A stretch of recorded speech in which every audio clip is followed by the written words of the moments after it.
All right, what's up everybody? Alex Comstock with WhitetailDNA here, and on today's video I want to talk about how to film out of a saddle. So just got it kind of set up here at ground level just to make this as easy as possible. Talk about actually filming. We've got other videos on how to set up a saddle, how to do it up in one trip. You know, go ahead and look at the other videos. I'll link below to some, maybe I'll link up here to some, but we got a whole bunch of saddle videos. We got more coming later this summer. We're going to talk about our whole entire 2024 setup and what we're running, but today strictly want to talk about the actual filming setup. You know, obviously we film everything. I own a video production company, so like filming's the essence of what we do. And so let's jump into it. So right now I've already got it kind of set up. I'm going to climb up here and kind of talk to you on how I set everything up.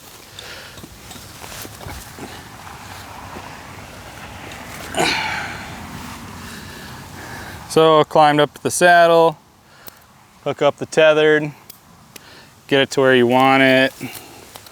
Obviously you would be doing this all without the camera arm here already, but I kind of already have it set.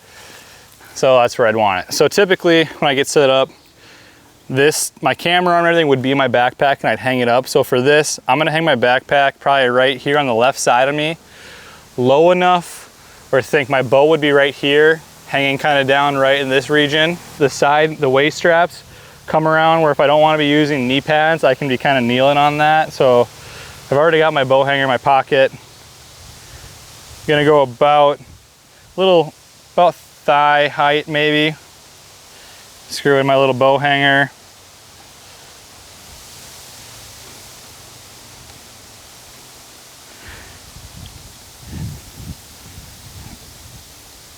And the only reason I'm doing this is because having the backpack is an important part, because pretty much everyone's got a backpack on them and you need to know where to hang it in relation to where all your camera stuff is. So that's about how it would be. And like here, I guess it wouldn't necessarily be the waist straps, it'd be more of the, just so your normal backpack straps, which are right here, which I could lean on, which would be nice. So my backpack would be right here, have it open, accessible. Now the only bummer about something like this, if you need to get to the bottom of your backpack, usually you gotta kind of loosen up your tethered, come down. Now you can kind of fish to the bottom of it, all like stuff like that. So let's get into the actual filming here. Camera arm, I have, so think if I'm straight onto the tree like this, it's just right to my right, kind of coming at this angle, whatever that would be. I'm not a math major. So kind of right off to the right. Now this setup is what I would call the typical self-filming setup. This is what a lot of people like to do, and sometimes I'll change it up and I'll explain that more. But your camera arm is essentially right about waist height, or your camera base, I should say, a little bit lower. You want to keep this low enough where it's not up here, you're just down here being able to control it. Sometimes we'll even go lower. Every tree depends.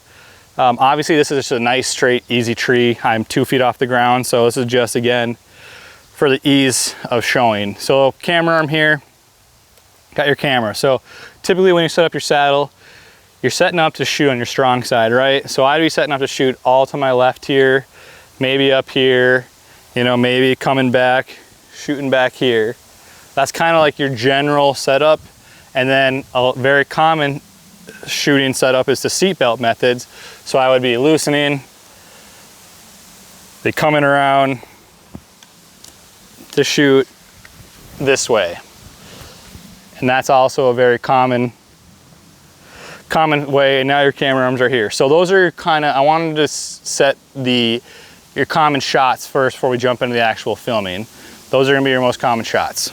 So with that said, let's start with your most common, which is your strong side. So when you're shooting over your strong side with your camera arm here, you can do one of two things. Having it right to your right like this. Obviously I don't have a camera on my fluid head, but imagine a camera right here. It's right out in front of you, controlling it, it's at the ready. If you got something going on up here, you can kind of take it and go around the tree with it, and then it's out of the way for your shot. And see, that's great because this camera is out of the way for the shot, right?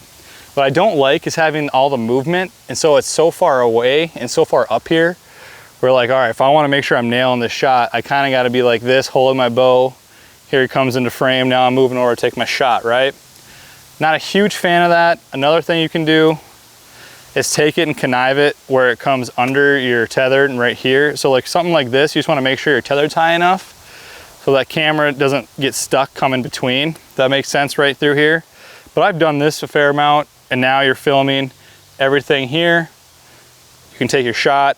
And for something like this, if you know you wanna do this kind of filming, I would suggest having that camera a little bit lower. And that way, if it's more like right here, you're gonna have more room to go under your bridge, under your tethered, film everything over here. Now, before we jump in to all the other angles and the other ways you can film, I do wanna talk about running a B cam. Now, I'm always running a B cam. I got it right in my backpack here. So what I like to do is I think the most easy to talk about is just like a stick and pick. So I always keep a stick and pick in my backpack, just right here like this. And what I like to do is put it up here or to the side as your B cam. So like if you're running 2 cameras in the tree, this is great. Or if you don't have 2 cameras or like a GoPro, this would be great. You'd put like a GoPro on a branch or something. So I'm just gonna screw this in right here. This is how I would be doing it for real. I'm gonna screw this puppy in. And I'm always trying to do this in a spot that's easy, when it's dark, when you're tired. And bam. So right there I would have a B cam. Now for me, I'm running 2 Sonys in the tree, so 2 mirrorless cameras. And for that to turn on and whatnot, it can be kind of a pain.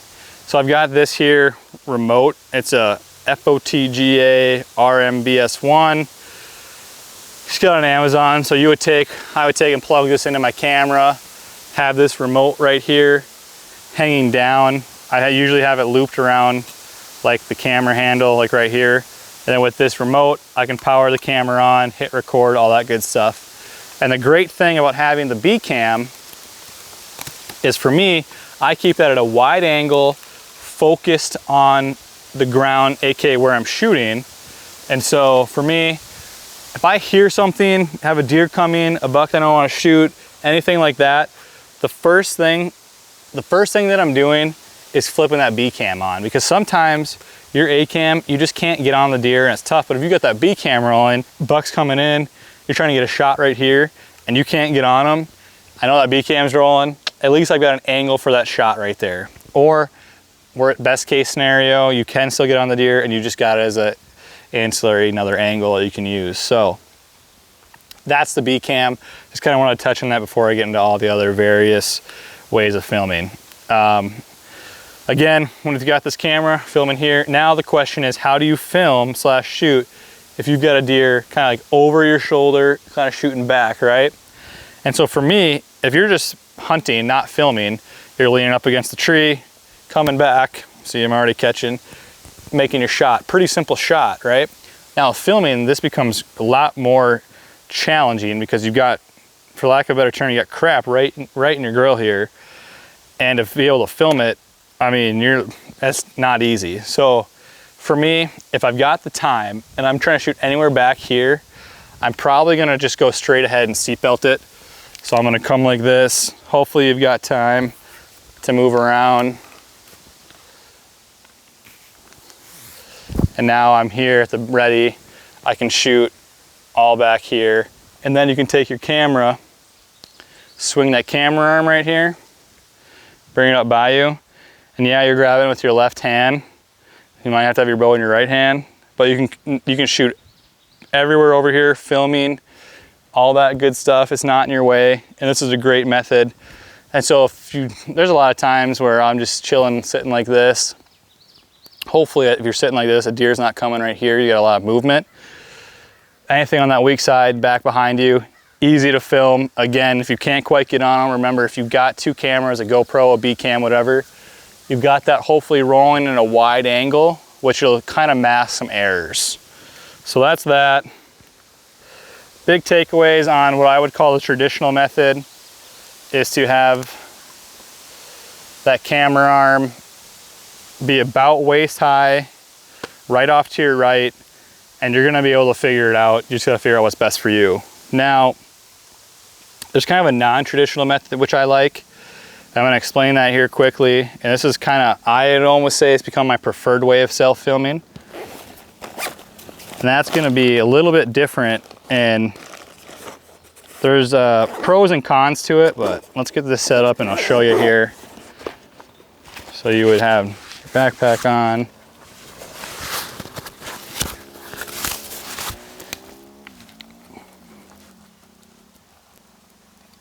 So I'm gonna take and put this camera arm quite a bit lower, almost like mid-thigh height, and put it on the left side of the tree, which is, in a lot of cases, and a lot of what people think, is complete opposite of what you want. I'm gonna show you why it works so well for me. I'm gonna lower it here. You'll see I still run my ancient muddy arm, but it's what I like.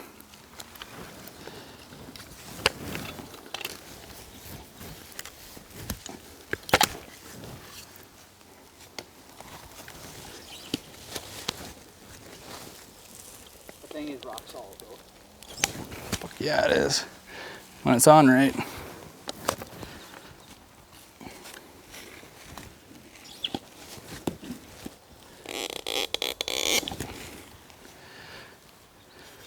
All right, so I've got my camera arm set up here.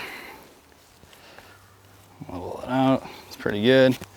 Again, so now as you see, before it was on the right side, I had about waist height, maybe mid-stomach. Now I'm running about mid-thigh, just over the knee. And then I'll put the backpack on my right side, and I'll put it up a little bit higher, so it's just easy for me to fish into. I'm not trying to lean down to get into it, loosen my tethered. I'll put the hanger, you know, chest height. And the reason I'm doing this is I'm assuming that I don't need to try and shoot right here. That's one big argument. Hopefully I can have a setup where I'm not trying to pull off a shot, getting all and usually this is typically the hardest spot to take a shot anyway for a right-handed shooter. So now my backpack, which is probably harder to see, it's right about chest height. I open it up. Easy to get into everything. I can see, I can reach all the way to the bottom just right here. I don't have to be bending down. And now those waist straps are right here at my knee level. I can use those if I don't want knee pads to kind of lean on. That works pretty slick. Now, the one thing you gotta be careful with this is I think it's probably good, is you're gonna wanna hang your bow a little bit higher than usual. So I'll have my bow hanger up here. So pretty much I'm reaching above my head. Now it's a little bit more of a pain to screw in and whatnot, but once it's in, instead of reaching for your bow, right here, you're kind of reaching up a little bit, but that way you've got a gap and this camera isn't getting in the way of that bow. And so what I like now is typically kind of have it set up like, let me think here. I'll have that camera arm set up so the arm's shooting to the back of the tree. There's not as much going on here. And in a situation like this, a lot of the times I take my handle off, take that handle off, and you've got your camera here and you can move it with your hand. I wouldn't be grabbing the fluid head because you've got the actual camera. And you've got a little bit less going on, easier access to your backpack. And what I like about this is when I'm setting up my saddle, I'm hoping that my shot is going to be right here, strong side, easy, all the way over here. And what this allows me to do is a lot less movement with the camera. So it's right here. I can just take, if it's camera here, I'm just moving it. Not nearly as much movement. If something comes over my shoulder here, which is again a pretty typical shot, I've got all this room to lean up against the tree for the shot. So remember before when it was in the traditional position, if you're trying to shoot right over your shoulder, you're leaning into your camera arm and everything. It's kind of a mess, and you gotta seatbelt it. And if yours a little far to the right, seatbelting might not even work because now you're kind of trying to shoot against your body, where now I can lean up against the tree, take my shot all back here. All the way to, I don't even have to seatbelt if I really don't want to. I can pull that off. Camera's right here. You can just bring that along with you, just like that. So you have your bow in your hand, like that. If you're shooting over here, you probably are gonna have to pull your bow off, put it in your right hand, which again, there's trade-offs, right? Pros and cons. so you can control your camera however you want it to be. I mean, it doesn't really matter, it's personal preference at that point. Once you get it set up, put your bow in your left hand and shoot. But the biggest thing for me is just the way it's set up, and I feel like I can shoot a lot more and film a lot more easily, because there's a lot of times where, man, it's nice just to be able to take that shot. You've got your camera here, easy. Shoot, he's moving quicker than you thought. You got your bow maybe here, shift your camera, there you go. You got a much wider range of shooting ability and easier to film. But 90% of people are probably going to tell you to have that camera on the right side, left-hand bow, and it can work. And there's certain setups that I set up differently, but if I can set up like this has been my new go-to favorite way to self-film. There's just a lot more flexibility, a lot more ways to make it happen. I love that my backpack's up here and not trying to like hide it down here. You still got your B cam or a GoPro if that's an ability for you. And it's just a way I like to film. So hopefully this video can help you a little bit if you're trying to figure out how to self-film with the saddle. The biggest thing I can say is practice, because it takes a lot.